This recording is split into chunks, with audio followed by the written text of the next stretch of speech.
How Long Gone? Praise him. It is a Sunday afternoon here in Manhattan. The courts are filled with hoopers, Jason. It's not that nice out, but it's better than it could be. What's good with you?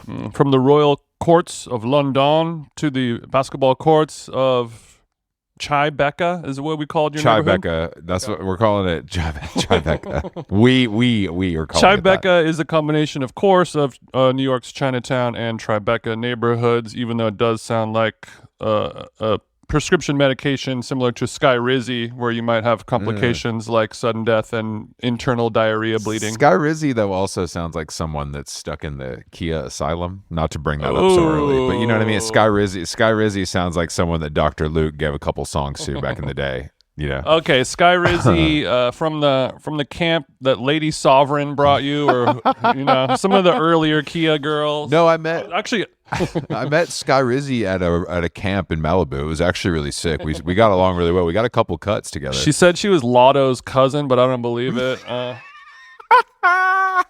Shout out, congrats to Big Lotto. You got I saw a tweet saying her album rollout is getting pregnant by a married man and father of 3, 21 Savage. Hey man, whatever it takes. I want to it's know competitive landscape. How you can take the JCPenney portrait photo of the rapper's hands on your pregnant stomach while you're married to a different woman.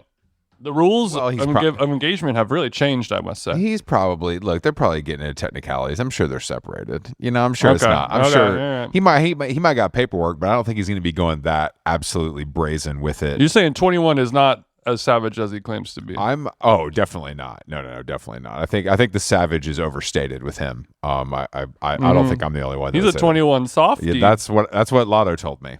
Speaking of the Kia asylums, I had a little thought a few days ago, and I jotted it down.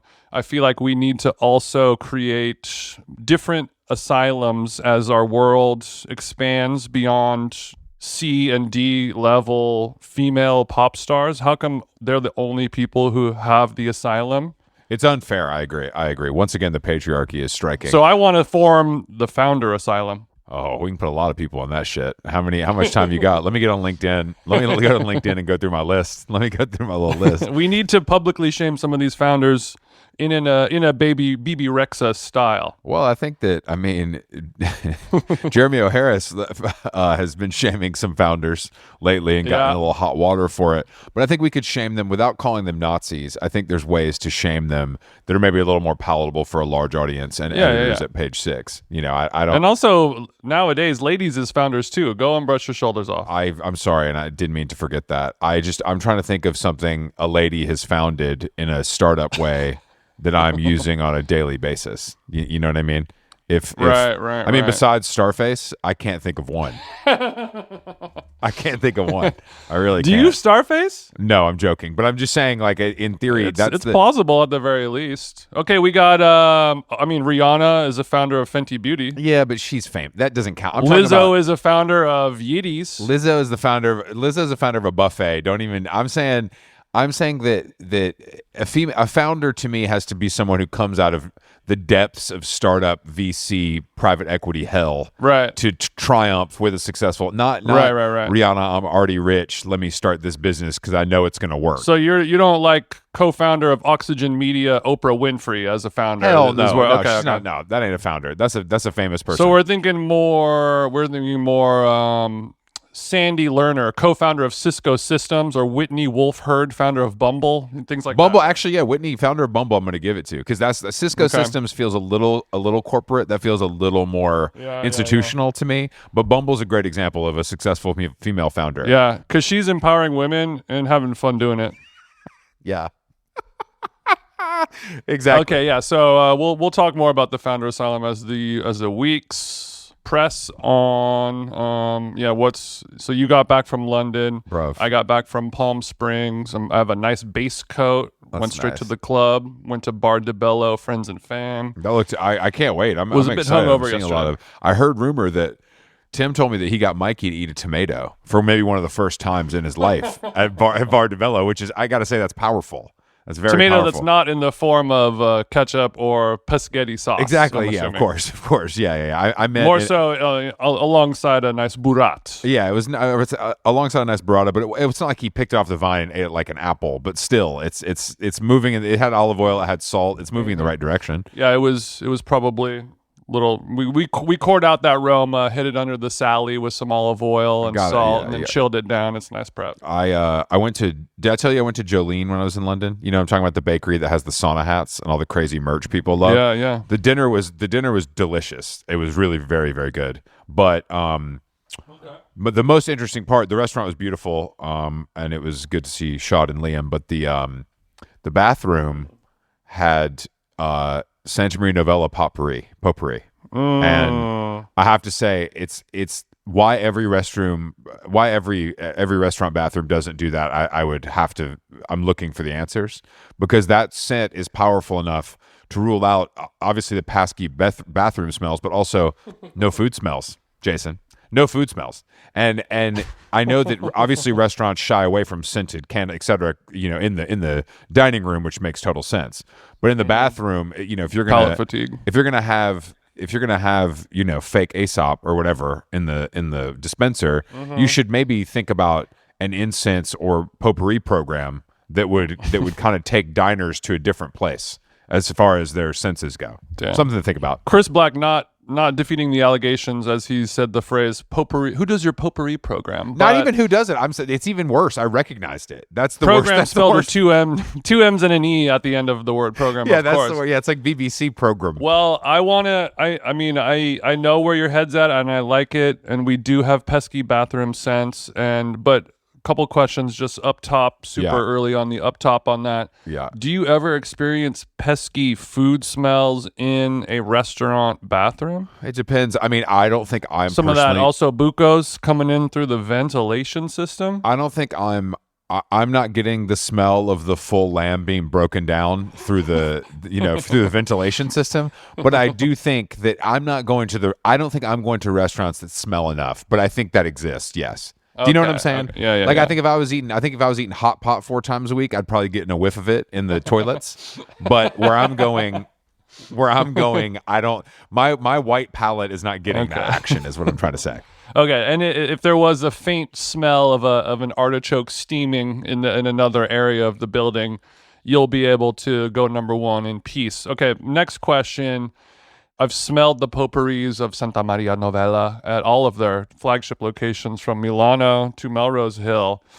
And potpourri really be smelling like potpourri. Like, you open that little thing and it is a scent that is not necessarily enjoyable for everyone born after 1930. I can't help people's bad taste in scents. That's not my problem. But I mean, I will say the potpourri can be strong when you take it out of the bag. But if you let it simmer, or Santa Maria Novella does sell a clay pot that I've purchased that sort of has a small hole that lets the scent out more gradually. Yeah. It looks like kind of like an old shell or like a sea terracotta. Little terracotta sea urchin exoskeleton with a hole drilled into it, and that potpourri just kind of gently diffuses out. But still, I guess maybe a better question is, obviously all potpourris are not created equal. They have different scents and smells and ranges, but like, do you have a scent or a potpourri from that brand that you could recommend that doesn't give grandma? No, there's just the one. There's just the original. Oh, really? From all I've never purchased or smelled any other Santa Maria Novella. That's the one that Jake Davis put me on to 15 years ago, and that's the one I've continued to purchase since he put me on. Y'all some hoes. But I think in a bathroom setting, that strength is required. In a public bathroom. Well, yeah. I mean, I'm not going to say a high-end restaurant in London is necessarily "quote unquote" a public bathroom, but it is more public than home. You know what I'm saying? So it would. But I think if you pour it out into a small bowl and give it a couple days, you're fine. And if you can't handle that, if you would rather smell the natural smells of a restaurant bathroom, then you have something else to kind of investigate in the mirror, I would say. Period. Okay, I guess speaking of living places and apartments, I was watching. Speaking of living places. Speaking of living spaces, I was watching a little Love Story, the JFK Jr. show, and I know. Have you still only seen the first episode? Yeah. I just don't care. And I know it's good, and everybody tells me the music is great and the blah, blah, blah. I don't know. I just can't. I haven't gotten there. Has Alex, your wife, watched it without you? Yeah, she's watched it for sure. Yeah, for sure. And have you had any talks about it? No, not really. Okay. I mean, just sort of like it's good, you know. Well, I was just bringing this up because there's a lot of I feel like it almost might be hitting you a little too close to home. I feel like their lifestyle and apartment in New York is kind of your goals. I feel like their apartment. Well, yeah, I mean, I know like that from exactly like what your dream apartment would be. Yeah, but I know that from years of reading books about, like, I don't know, I know all of that already. Although I will say a visual representation of it would be good for me to see. But I mean, I'm aware of it to an extent. The stainless steel, the this, the that, but and also the arguments and the petty fights that they get in. Very similar to you and Alex. I mean, very similar themes of your relationship, of your personal relationship. And I was watching this and I was like, Chris should watch this, and he shouldn't let Alex watch this. It's too late for that. I like it's too late. I do feel like the screaming matches in public is kind of a classic New York thing that they make look glamorous because they're so good looking, but that's not. If you saw that in real life in 2026, someone would call the cops.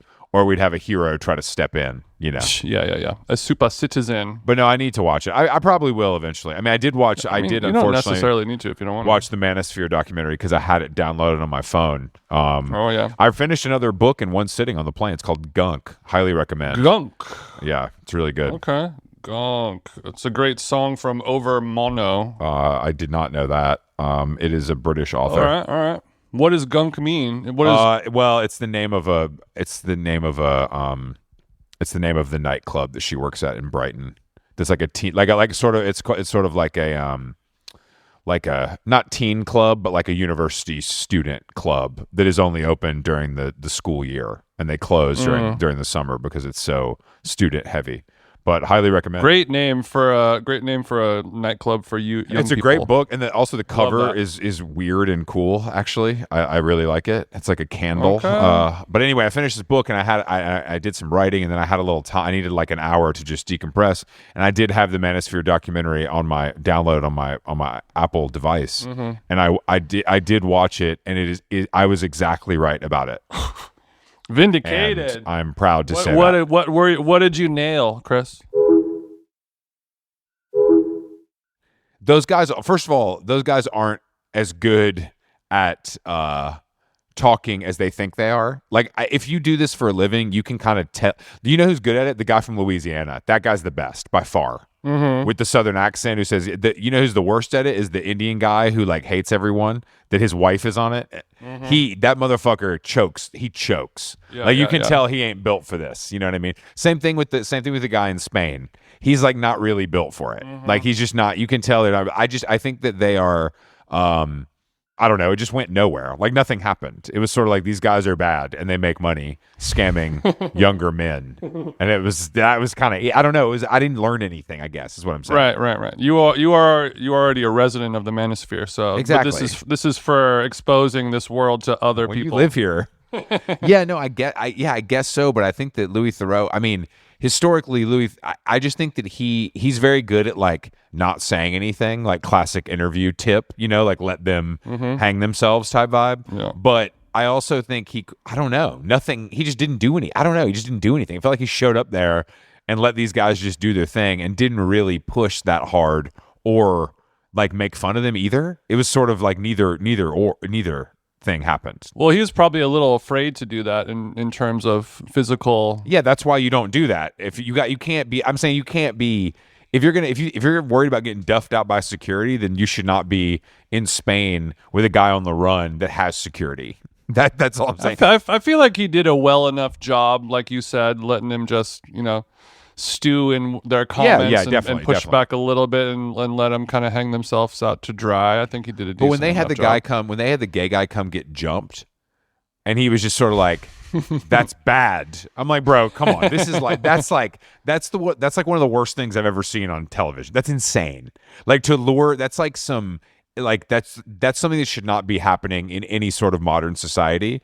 And I guess what is he going to do? It's not like he's going to step in like physically. I don't know. Yeah. I just felt like that's just not something I'd want to be a part of on either side, I guess is what I'm trying to say. Right. Just like I need to remove myself from this whole situation. Like I don't because I ain't going to get my ass kicked, but I ain't going to stop there's nothing he could have done. Yeah, the predator maxing, that's really the last stop on the train before, murder suiciding your family. If you just like if you need to hit and kill and hurt so much that you target these people who the rest of society sort of turns a blind eye on, if you take out your childhood trauma on them with your feet and elbows or whatever. I did find it interesting though that there was one of the OnlyFans girls got famous on OnlyFans from being the hot plaster girl. Like her job was to put plaster on walls. And I came. She went viral on TikTok for being hot while she was plastering, and then left her career as a wall plasterer in like Dublin to be a OnlyFans model and work for the agency that guy bought. That I will say was fascinating. Little plaster play. Yeah, that was fascinating. That is cool. I mean, that really proves that even in the adult world space, doing what it is that you do is not enough anymore. It is not enough to just be a model or just be a porn star or just be a, hey, I did the ultimate. I take photos of my pussy and asshole on the internet, and they're like, that's cool, but do you do any other tasks or hobbies? Quilting, plastering, roofing, textiles? Look, I fucked 100 guys in a day, but I can put a wall up. I mean, you ain't ever seen. But that's the problem. If you're like, hey, I'm really hot and I fucked 100 guys a day, I feel like I should be rewarded for that. And they're like, yeah, there's 10 people that do that every day. Not enough. And they also can give you a great quote on a solar roof installation, and they can rewire your Mustang, and you got to be able to do something. That's why the competition is fierce out there. That's why we're hard up, bro. We can't do shit. No. I'm a yak of all trades. I'm a Renaissance man, brother. Yak of all trades. I did watch some of the SNL UK. Mate, that came on last night. How do you watch it as an American? There's only clips on Sky TV on YouTube, but they didn't. It's like 4 or 5 clips. It's like the wet leg performances, a couple sketches, monologue, but there's not the weekend update because I guess they went. It's apparently like the anchors are hot and they went crazy on Prince Andrew and it was really good, but obviously that's being throttled by the government. But there's a guy named Jack Shep who did a Princess Diana impression at the David Attenborough's Last Supper. That was very good. I have to say, it was really, really, it was really funny. I think it's going to be good. I mean, you're the only person who seemed to have said something positive about this, so I'm curious now. No, that's not true. I've seen a lot of positive stuff about it. I mean, crazy how the internet works. Well, I just don't think that it's like. I mean, there's no reason for Tina Fey to host it, and we're not going to be able to watch it anyway. Really, you know what I mean? Because it's going to be like there's going to be some weird rules, about distribution. I'm going to have to pirate with my VLC player. Well, we'll get Jack Shep on the pod. But I will say that Tina Fey in the Vivienne Westwood corset made me feel funny. I did not like that one bit in her promotional photo because it was too mommy for you. No, it's just like Chris. Was it too mommy? No, I promise. No, I promise. It's just like, what are we doing? Like, you're in your 50s. You look great, but like, I don't. You know what it is? I think celebrities. I know some of them care more about clothes than others, and et cetera, et cetera. And someone like Tina Fey has been famous for so long, she hasn't dressed herself in front of camera for a long time. But maybe put your foot down. Maybe say the Vivienne Westwood corset isn't for me. Have that agency as a woman, as a powerful woman in Hollywood. Yeah. I think that would serve her better. Well, just like all the folks in the manosphere, she has, turned 50-something and has become cool, hot, famous, and rich thanks to, many different reasons.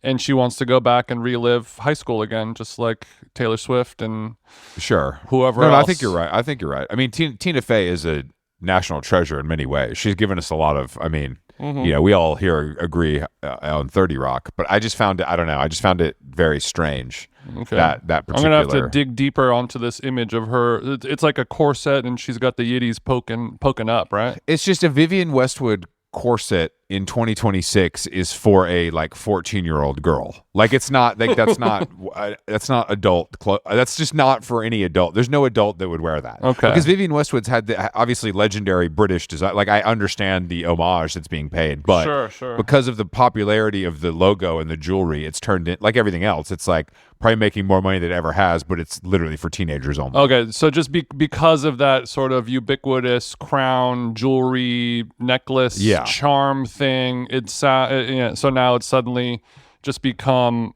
a status symbol for teenage TikTokers, along with there's 100 Margiela Supreme hoodies, zips. There's 100 people in line at the Vivienne Westwood store in West Hollywood all the time to buy jewelry, affordable jewelry. Right. Great for business. Great for same thing with every brand just has their one little like Prada makes 1,000 different garments as a billionaire seamstress, but 99% of the shit is just like a nylon bag with the logo on it. Well, I found out when I was in St. Moritz, Leo from Levi's is a big Prada guy, and he was like, yeah, there's actually, because I guess Miss Prada loves St. Moritz and has like a house there, so there's a couple different Prada stores, and one of them, Miss Prada really makes her sound black. Go ahead. That's what everybody calls her. I don't like it. And there's a apparently one of the stores has a sort of several garments that are logo free and cost more. And that's one of the only places to get them,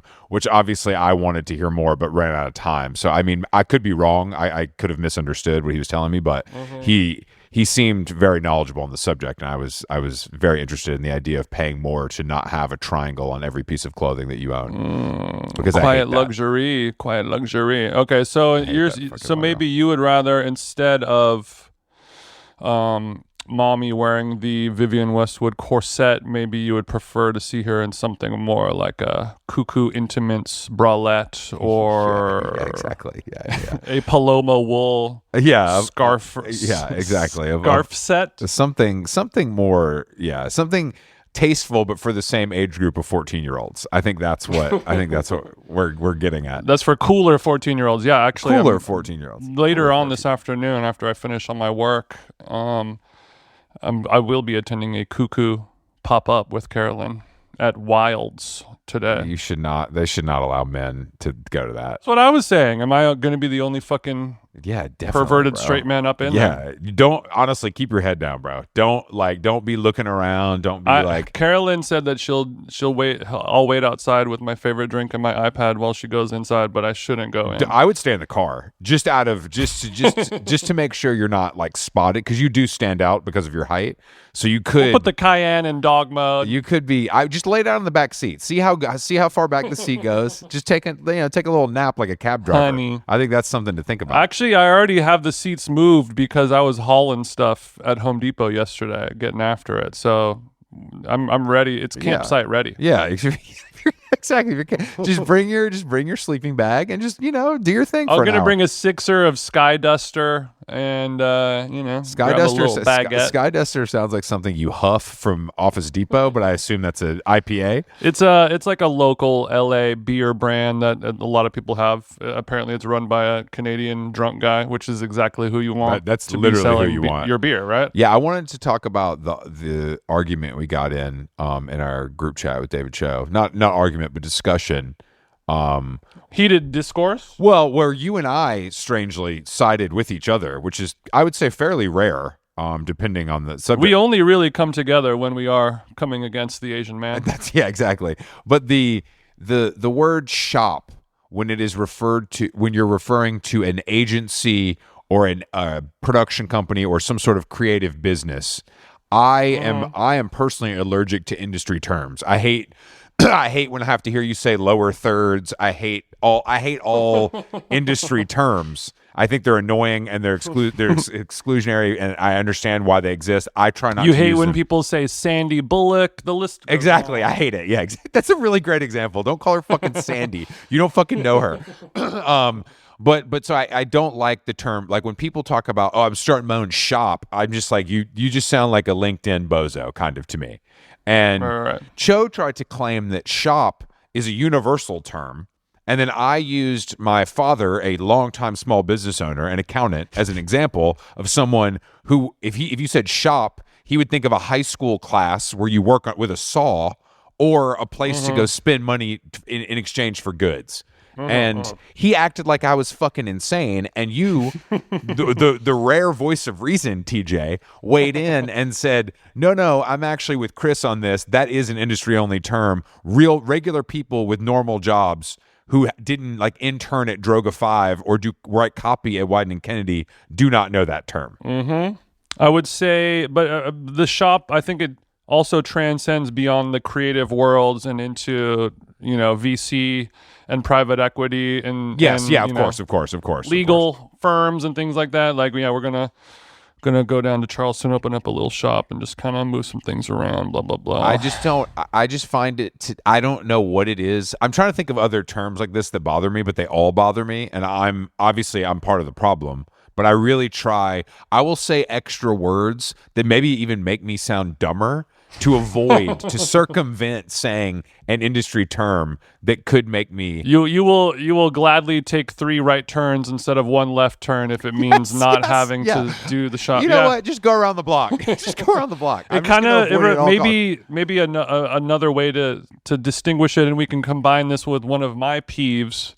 Is it's a small business that is owned and operated by people, not so much distinguishing whether it's a creative firm or not, but more so it's owned and operated by people who, when they're explaining something to you, they use the word right as a they say the word right to themselves as a punctuation every sentence to make sure that you are following along to their master plan thesis that they are. Dude, we're opening this. You're getting the pleasure of being spewed to. I love getting spewed on. I don't like that either. I'm just really trying to. You're right. It's a very certain kind of person that says shop. And I feel like it is, you're right. I think it started, to me, it came from creative agencies. It came from like big agencies. And a guy would leave his agency to start his own and call it a shop. And I would always bristle at that, but I wouldn't speak up, But now that it's been bastardized by the VC PE community, where I'll move into Austin to start my own shop. It feels like an easier thing for other people to join in on the hate train with me. It's kind of like you're just like the debadging of the Prada. It's like you could leave your business and then go start a new business, and that's fine. But once you start saying I'm gonna go open my own shop, it's like a reverse sort of like I'm trying to be self-deprecating. I'm just doing this little dinky thing. Yes, it's fake. Exactly, it's fake. It's fake self-deprecation. It's like you're absolutely right. Like I'm trying to minimize. It's compliment fishing. Oh, my little shop. We've only got 20 million under management. Like when people say like, "Oh, where'd you go to school?" In Cambridge. I went to school in Boston. Yeah, just like little kind of things, and you're like, well, you can say it in a douchey way, and you could say it in a normal way. Well, luckily now you can find out any of this information. I just remember when I first started writing, and somebody would ask. The first time I saw a TK in a document. I was like, I don't know what the fuck. I still don't know what that means. I still had to ask somebody. I still had to ask people what that meant. You know what I mean? And like now, you can obviously Google that and everything. But everybody knows every industry term. So it's like a head and a deck and a TK and a fucking whatever in journalism exists. A slug line, a tagline. Every industry, yeah. Oh god, all the Hollywood shit footer? is all the Hollywood shit's the absolute worst. You know what I mean? Log line, go to hell. Hollywood shit's the fucking worst. But every industry has it. And I'm thinking like, imagine if I was like, at dinner with some doctors and they must have it too. They have to have it. Or is it just medical terms that we would never know? Do you know what I mean? Is it actual vernacular, or is it just the words and we're so unfamiliar with them that it would feel like industry speak? You know what I'm saying? Just like, I'm sorry, hey guys, I know you're talking, but like, what does AF mean? And then everyone laughs. I'm like, anal fissure, you fucking idiot. We can't write it on the chart. Like, I'm sorry, I didn't go to medical school. I didn't write it on the chart. Oh, I something about that argument. I felt weirdly, I felt weirdly justified when you chimed in and backed me up, and I just wanted to thank you for that. Even though it wasn't charity, I know you just were expressing your honest feelings. It meant a lot to me. Well, I would say you're welcome, but I guess I'm not going to, because you said in a rare moment of a rare voice of reason moment. So I'm gonna take my words back. Well, I don't think you. No, I'm saying I don't think you ever aspire to be the voice of reason. That's not your function. You're more of a funky cat than that. That's not what you're trying to do. You leave that for boring people. I'm a funky cat with reason. No, I'm not saying. I'm not saying you're not unreasonable. I'm just saying in a group setting, I don't think you're the guy that's trying to come off as the voice of reason ever.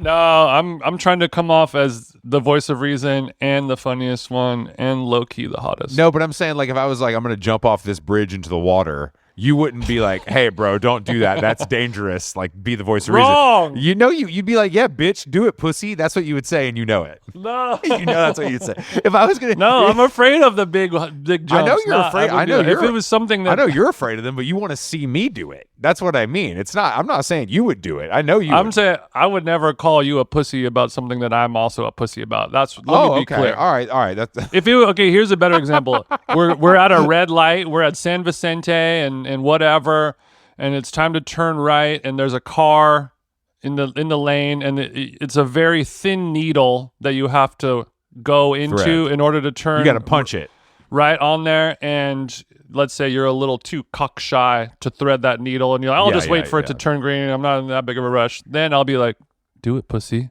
Bring those side view mirrors in and bring it in, you little fucking bitch. Yeah, that's fine. And that's fine because if we get hit by the oncoming car, then we're both at risk. So it feels like you have some skin in the game in that case. Ooh, yeah. TJ turns into T-Bone. Am I right?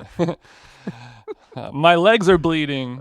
Let's talk about Chappell Roan. Oh, dude, I even wrote this down. That's how egregious it is. Oh, man, dude.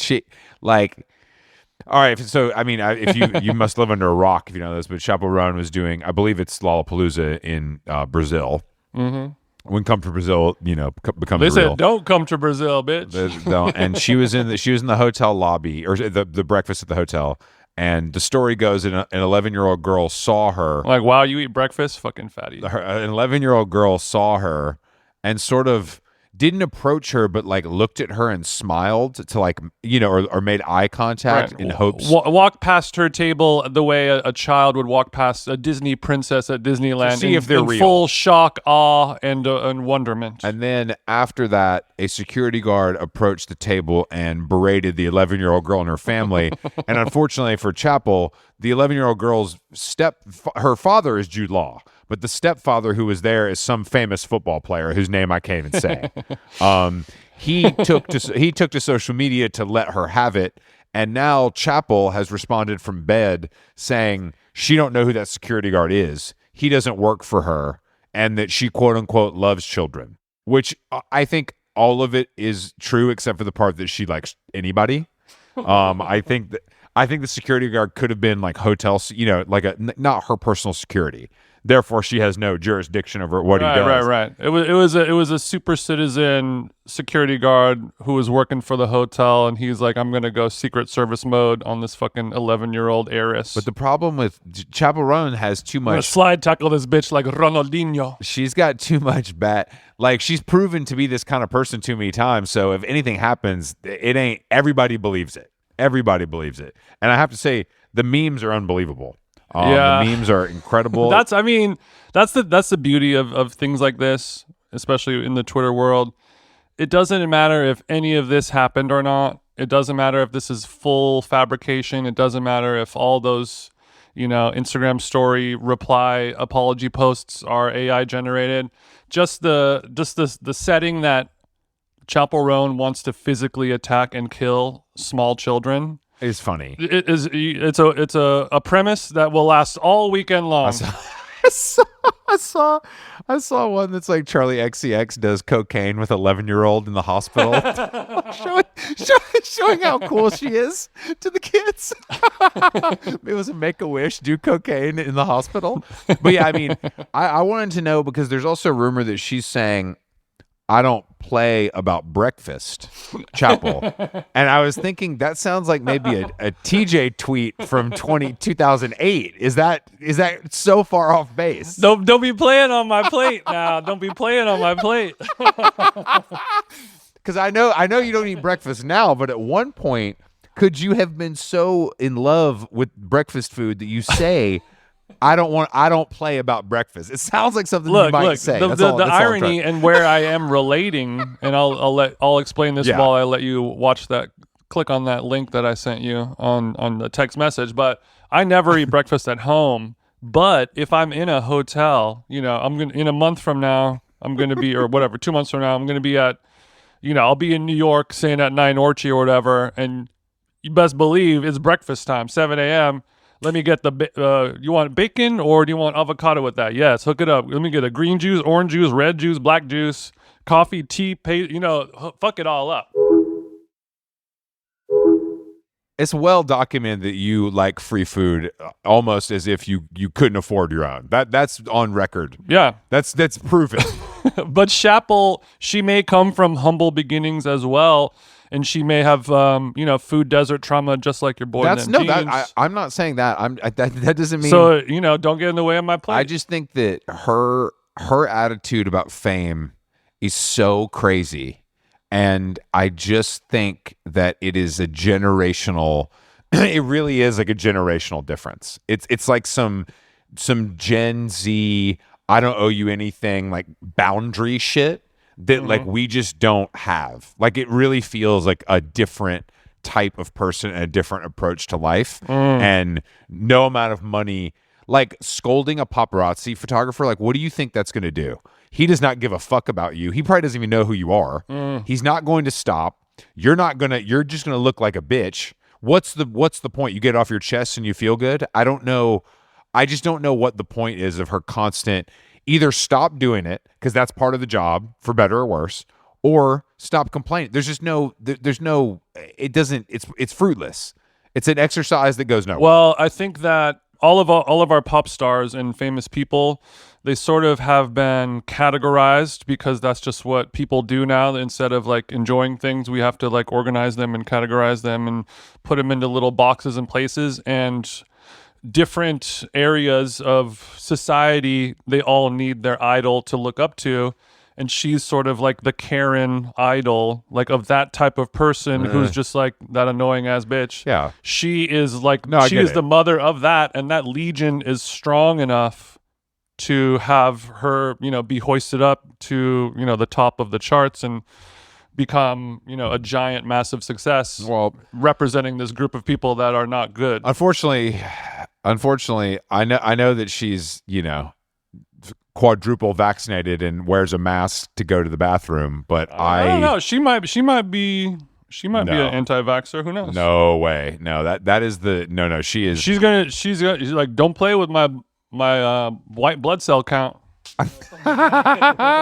Unfortunately, I do love her music, and that's the issue. Unfortunately, she is very good at making music. Is the problem? Pink Pony Club is an all-time absolute smash, as good as a song can get for that sort of music. That is like unbelievably good, and I have to put respect on her name. But this stuff will. I mean, when Boy George said like, bitch, relax, like this is just part of it. People killed it. It's just so funny how mad it makes people, including me. Him saying that while he's wearing like prosthetic Lucifer makeup with like an 11-inch cock, and he's like, babes, we gotta slow it down a bit. You're just too crazy, babes. What do you mean? Yeah, I think I just wonder what happens, because it's only gonna get like, unless you stop putting out hits, which I think would literally be impossible for her. Like, I think that what happens? It just I don't think this is going to change anytime soon for her. I don't want it to happen because she just keeps as she becomes more and more of a villain of society and butt of memes. Her stage sizes and her audience sizes only seem to grow. So like true. we right. Maybe as everything has been categorized into little areas, and we have our work from home, Discord server, Stan account battles or whatever. We need villains for our trusted Zara Larsons to fight against in the idol wars. What did Zara Larson? What'd she say? She lost $3 million for saying what? She had like a $3 million. There's something with it where she was like, I lost $3 million for saying something, and I can't remember what it was. Maybe it was It was Gaza related, dude, or Zara related. There ain't nothing on earth saying the store. Anything I can think of that is more important than $3 million. Like, I don't know what I would say. Oh, I got it. Zara Larsson says her viral abortion joke cost her a $3 million deal. Quote, I don't give a rat's ass because I'm sure of my stance on that. Okay, Zara Larsson, have your stance. We're probably with you. We probably agree with you. But you don't need to. You making a bad joke and losing $3 million that's just stupid. I don't think so. I think she'll make that lick back. She will not make that lick back. $3 million to be in a fucking Instagram video. I'm not talking about hard work. She flushed $3 million. She's not a comedian. She made a joke and it wasn't good. Yeah, but she's at the beginning of a very, quickly ascending career. She's going to make $3 million. Nah, bro. 5 other ways in 2026. It don't matter. Every $3 million, no one can afford to lose out on $3 million. Everyone wants. Everyone wants. I feel like she comes from a pretty good home already. She, her parents would help her out with rent if things really get bad. But I'm not saying that. I just mean like you're not a comedian. You just lost $3 million on a joke that was bad. I don't know. I think what's going to happen is someone, a different company will come out and say like, "Hey, we're going to give you $3 million." Because we believe in what you said. She's like, great, thanks for the $3 million. I'm going to keep it instead of the abortion relief fund that I could donate. If she gets it now, she's got to donate it. What is Zara Larsson? What is her? I don't know anything about her except that like what she looks like. I know she's got hits, but it's like bad, like brain dead EDM vocal vibe. I haven't really listened to it. I did hear Zach Fox play a song, like a techno-y, hyper poppy remix of one of the songs. I didn't recognize it, but I know just from what I've seen online, it appears that her target demographic are like K-pop Demon Hunter age people. It's like 8-year-olds coming up on stage and performing with them, kind of thing. That's what I assumed, because it doesn't really. I see a lot of pictures of her scantily clad, but I've never heard her music or anyone talk about her music. Really, I mean, yeah, she's huge. She's blowing up. People like her music, but it does seem like music for children, like K-pop Demon Hunter. Does she have she has a spicy personality? Maybe, I don't know. I mean, it's just a blonde chick that looks Swedish, so as spicy as a Swedish person can get, which is like Dijon mustard. Sometimes those Swedish people, they don't even know what they're saying. No offense to my Swedes, love y'all, love y'all. Love my Swedes. Because their native tongue is so sing-songy, you mean? Stockholm is the motherland, but yeah, Zara might... who knows, bro? Zara might have been living in the valley for 20 years. She might have acclimated. We don't know.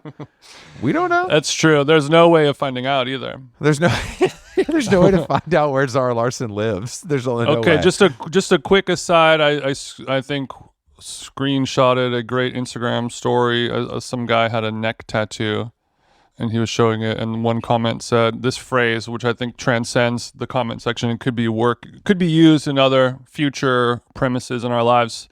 Are you networking or are you neck working? Oh, 100 emoji, hands up emoji. I know some gay guys that have gotten ahead in creative industries from networking for sure. It ain't okay. I see the difference now. I see networking. Networking is really funny. And to me, I say, why not both? You know what I mean? Oh no, of course I would never. Yeah. Whatever you got to do to get ahead. We support that here on How Long Gone. That's no. Yeah, babe. I gotta go to Vegas this weekend. It's just some networking event. You wouldn't want to go, babe. You wouldn't want to go. I'm at the conference. I've been doing some networking after dinner. It's going pretty well so far, babe. But I'll give you a call tomorrow when I'm at the office. All right. I want to talk a little Dave Grohl. He's been going to therapy 6 days a week. After he was discovered to be fathering a secret family. It's crazy that nobody... he spent all this money and no one told him about Substack. It's just crazy that he had an opportunity to monetize his pain, and instead he's been spending. So apparently I saw some sort of fact where Dave Grohl's... He's been to like 500 or like 450 therapy sessions in like a obviously very short amount of time. Yeah. To me, it reminds me of like when you're watching some like horror movie or some like psychological thriller, and like some crazy guy like kills somebody, and then he like freaks out and starts crying, and he starts to try to like like, I'm going to sew the arm back on and that's going to make it come back to life, right? And then everyone's like, please just stop. And he's like, no, I'm going to keep, it feels like at a certain point, don't you just get do you need this many hours of therapy to get through what happened? Well, it depends on what that prenup's looking like, Jason. Because But I mean, at a certain point, he's hanging out with his he's spending more time with his therapist about cheating on his wife than his wife. Yeah, she probably likes that. Exactly. She's like, I can get this motherfucker out of here. You imagine if you hung out with your wife 6 days a week? Nobody wants to hang out with anybody 6 days a week. Well, I guess I want to hang out with my wife 6 days a week. I don't know if I want to pay for it. That's the difference. Because Dave Grohl is paying $600, $700 an hour. He ain't going to he don't got insurance. Like he ain't, right. It's not, this ain't covered. Yeah. But maybe this is karmic retribution for the Foo Fighters. You know what I mean? Like maybe this is, I will say, and I hate to admit this, but I was listening to a Foo Fighters song recently and forgot how good it was. Hopefully it was early Foo from the album. Big Me. Yeah. What a classic. Unbelievable song. But Dave Grohl, as the drummer of Nirvana, one of the most beloved bands of all time globally, obviously he's had an amazing, fruitful career, but I would say that he's one of the greatest examples of going the wrong way and it benefiting him financially and every other way not benefiting him. Like, you're the drummer in Nirvana. Like that's it. You're good for life. But Foo Fighters have put out 10 albums that are bad, at least. And I don't know if he recovers from that. But everybody loves him, so he must be a great guy. I wonder, except his wife. I'm trying to think if there's any other parallels where that's happened. Maybe New Order is the only one I can think of where like the cool, amazing frontman who is larger than life, and the reason why it's all happening dies very young, and the rest of the band carries on. And I'm sure in, 1983 when New Order first came out, all the Joy Division heads were like, this is some fucking bullshit. But, I'm a huge New Order fan, so... Same. If we were 20 years older, would we be clowned for liking New Order the way somebody who listens to Foo Fighters would be clowned? Very, very, very possibly. But we were, we technically, I think, because of our age, I think we're supposed to be Foo Fighters fans. Yeah. You know what I mean? As far as like... I remember when this album with the little toy gun on the front was huge. It was the biggest alternative radio album of that, 2 to 3 year period. There Goes My Hero, Everlong. Those are classics. There's no denying. Well, I liked when Foo Fighters were at their best was when their bass line still sounded like Sunny Day Real Estate and not some fucking like Jack White shit. The coolest thing, the coolest thing I've ever done was have the guy from Sunny Day Real Estate in the band. Get a groover back there. And I also love Pat Smear, another legend that I'm happy to see. Pat Smear being in the Germs and then being a millionaire from playing fucking guitar in the Foo Fighters is a great story. That's cool. Smear on the pod when? I think Dave Grohl, I think he means well. And I think he's a talented guy, but the Foo Fighters, I don't know, man. I don't know what it is, but there's something about it that stinks. And it doesn't have that sort of, the way that I know a lot of people who love Third Eye Blind or Counting Crows or what bands from that era that were just as big. For some reason, Foo Fighters, I don't know anyone that has good taste that ever talks about the Foo Fighters at all. Yeah. Even in like a funny way. Yeah. If it's NPC listener, coworker music. I'm biased, obviously. I'm mentioning bands that I like, you know what I mean, that are from that era. Obviously, I'm biased, but something about Foo Fighters, it just didn't have any, even though it was it has so much more going for it in theory, like all the things we just named. He was in Nirvana, Pat Smear, Sunny Day, whatever. It just did not, it had not 1 ounce of cool ever. To bring it back to the founder Cou Asylum, it feels as if the CEO of this cool, amazing company died somehow, helicopter accident or gunshot or heroin overdose. And then this larger than life enigmatic personality, now the CFO runs the company. No shade to your father and his accounting familia over there at his little shop down there in Decatur, but it feels like the numbers guy, the accounting guy in the band is suddenly the front man now, and everyone's like, No, that's a really good. Honestly, it's a really good parallel. This is positively swagless. But I could listen. I mean, yeah, it's and they do have undeniable hits, but I just think that it's like something about it. I don't know, man. Yeah. And he's beloved. He's beloved in the music business, and I think that's part of the reason the scandal of him having like it didn't really. It kind of came and went. You know what I mean? It was news for a couple of days because obviously it's big news, but like no one really cares. You know, no one really cares. I think it got more. It was more traction when the Coldplay cheating scandal happened. You know, of two people that no one's has ever heard of.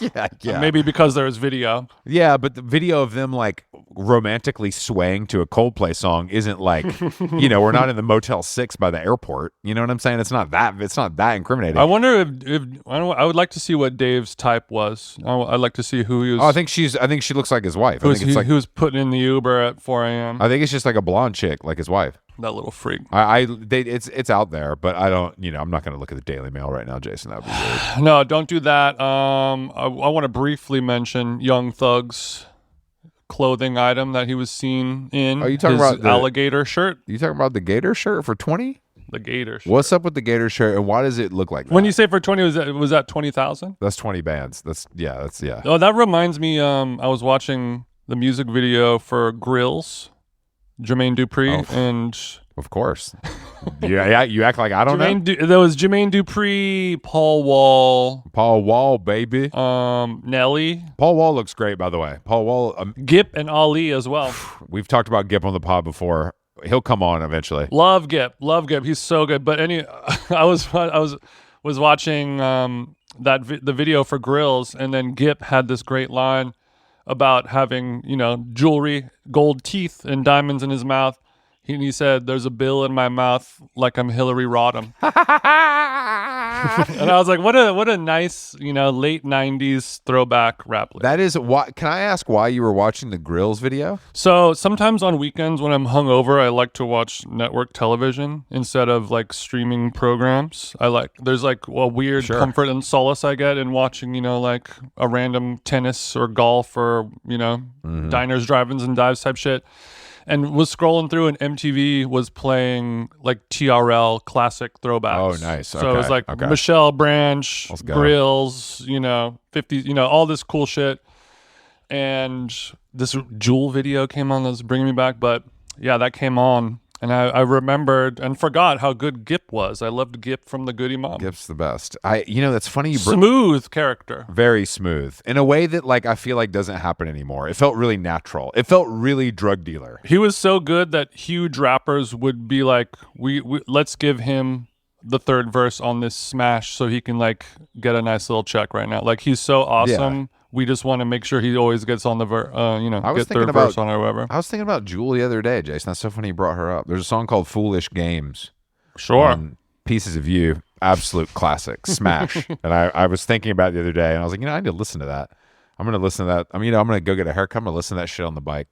I'm going to listen to Jewel, me crying down Houston on the city bike, just listening to Jewel like it's 1997. All-time best episode of Joe Rogan podcast was Jewel. Oh, yeah. I forgot about that. About that.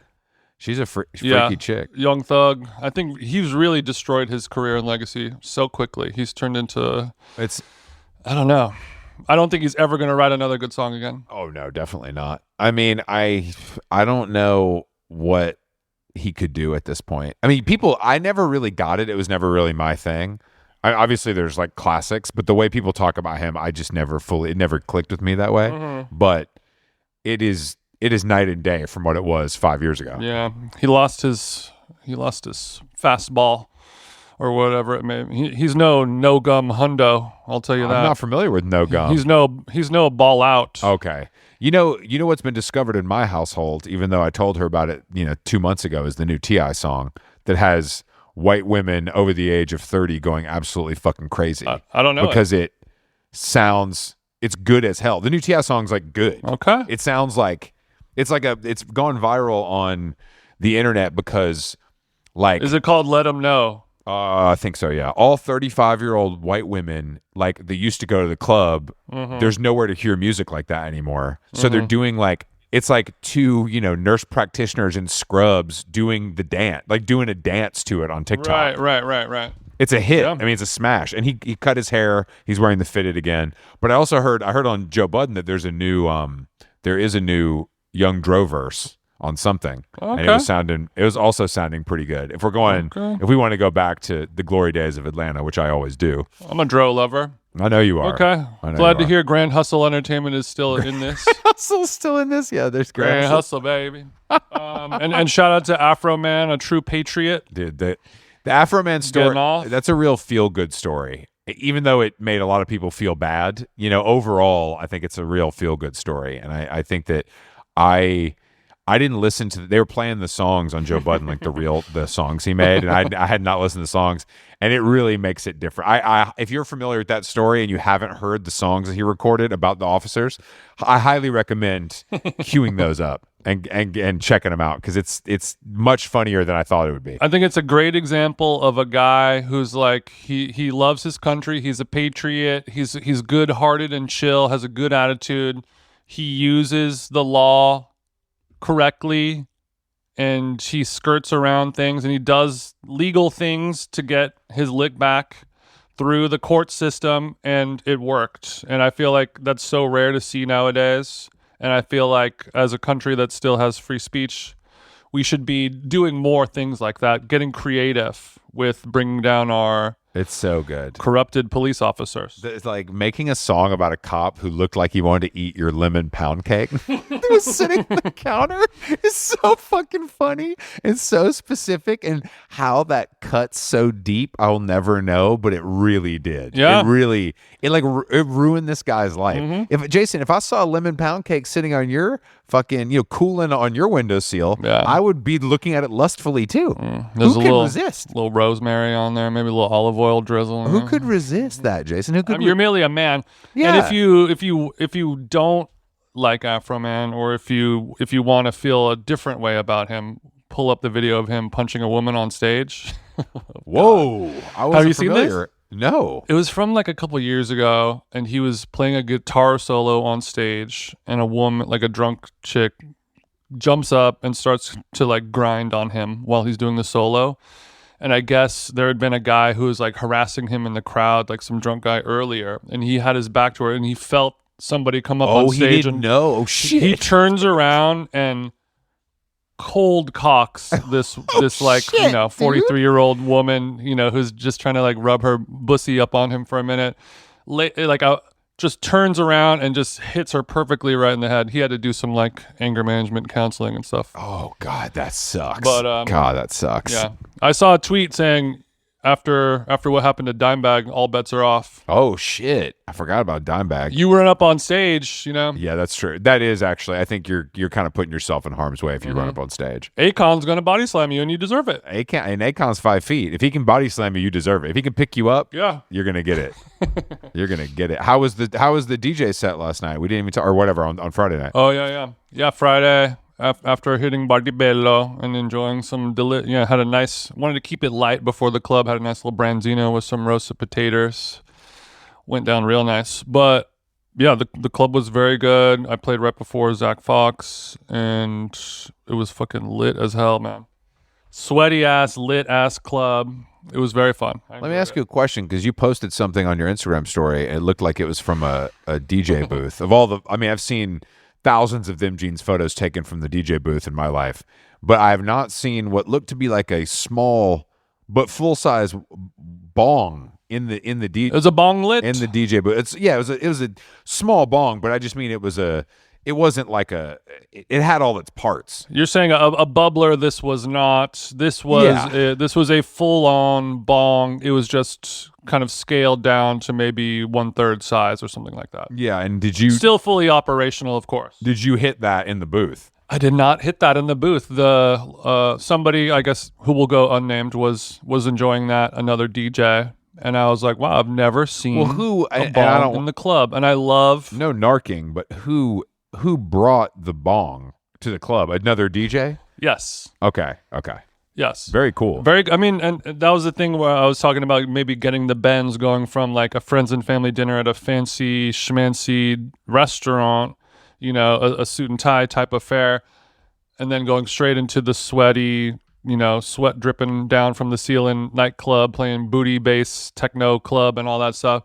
And it was great to go from that kind of hoity-toity-ish and, buttoned up environment and walk instantly into a building where they're like, not only can you bring a bong in this club, you can just smoke it inside. It's cool. And nobody cares. And that felt like a great kind of transformation of environment. It's really cool. I love that you can straddle those worlds, Jason. Who but you? It's been so long I've been in a club DJing in America where it was like, oh yeah, you want to have a cig right now? Pull out a cig and light it, and security guard won't even consider even a thing. Was this at Los Globos or is this somewhere else? Not to narc, but yeah. Well, I think everybody goes to Los Globos for a reason. It's like it's a sweat drip down the walls type place. I don't want Karen Bass listening to this and busting down the doors smoking indoors. Karen had ever been to Silver Lake. I will. Before we go, there was a airmail story about horses. Oh, didn't think you would bring this up. Well, because I'm not happy about it. I'm saying there has to be a worldwide ban on horses talk from now on. We can't. There's no more juice left to squeeze out of that dead orange. I think the juice is still being squeezed as they're figuring out legal court proceedings and things like that. But who cares? Who cares? The restaurant is closed. It doesn't matter. He didn't kill any cats. Who cares? Look, there's a documentary on Hulu about stuff like this every single week. It doesn't matter what it's about. It's just if it's juicy, and this has enough juice. But this isn't juicy. It's a closed restaurant that was open for 2 years. Like it's not, you know what I mean? It's not like it's there's no fall from grace. No one knew who this guy was. You're focusing on the restaurant when the juice is their interpersonal drama. It's the he said, the she said, the abuse, the cats, the this, the text. Put it on TV. If this was a reality show, I would care. But because you're two fucking clog wearing cooks, I can't. The visual ain't good. The visual ain't good enough for me. You can't sell me without a visual, and there ain't no visual. Okay, well, Chris, put your money where your mouth is. Let's start up a little shop, and we will fund the horses documentary. Make it a little shop. Our little shops. We're raising right now for we have a few features in the works. A few features. Some in the reality space. We've got TIFF in our crosshairs. 2028. I'm sorry, unscripted. It's in the unscripted space. It's in the unscripted. Have you ever seen Neighbors on A20? It's kind of like that. It's unscripted. It's an unscripted we're just we're super nimble with it right now. So just kind of taking meetings. That's another one. Taking meetings. Fuck, you don't take a meeting, you have a meeting. That's another. We could do this. You don't wait on a line, you wait in a line. You don't wait on a line. You wait in a line. That's some New York shit. That's only New York, and that one does get my goat. I hate when online means I'm using a instant messenger. I'm on Netscape. AOL. I'm online. in my GeoCities. What do? I hang out online mostly. What do you mean, at Apollo Bagels? No. On a computer, you fucking idiot. No, not for the caramel protein foam latte. For my chat room. If you want to go on the scaffolding above the line, then you would be on the line. Then you'd be on it. But if you're in the line, then you're in the line. How long gone? God damn it. How long gone? We didn't even get to the ALD turntable. God damn it. Well, I'm trying to get you one. Don't worry. Howlonggone.com is the website. Thank you to our Techniques family.